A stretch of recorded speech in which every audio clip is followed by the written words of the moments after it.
ফিলিস্তিনির যে মা আজ সন্তান হারানোর বেদনায় কাঁদতে ভুলে গেছে, সেই বেদনার ব্যথা নিয়ে কোটি মানুষের আজ গাজার মিছিলে সামিল। এশিয়া থেকে আফ্রিকা, ইউরোপ থেকে আমেরিকা, কোটি মানুষের শুধু একটাই আর্জি, হায় খোদা, এই বর্বর ইসরায়েলকে কে থামাতে পারে? শুনতে অবিশ্বাস্য শোনালেও এটাই সত্যি।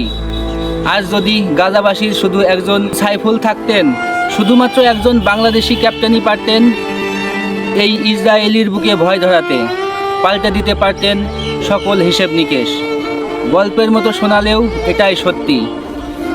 গাজার মায়েদের শুধু এখন একটাই প্রার্থনা, হায় খোদা, তুমি শুধু একজন সাইফুল আজমকে পাঠাও, যে মুছিয়ে দেবে গাজাবাসীর কান্না, যে ফুটাবে হাসি গাজার শিশুদের। সাইফুল আজম পৃথিবীর ইতিহাসের একমাত্র যোদ্ধা, যিনি একক ভিত্তি হিসেবে সর্বোচ্চ সংখ্যক ইসরায়েলি যুদ্ধ বিমান ভূপাতিত করার অনন্য রেকর্ড গড়েছেন। একাই নাকানি চুবানি খাওয়াইছিলেন বর্বর ইসরায়েলি সেনাদের। এমন কৃতিত্বের জন্য বাংলাদেশের এই বৈমানিককে সেই সময় নাগা আল সুজা সামরিক সম্মাননায় ভূষিত করা হয়।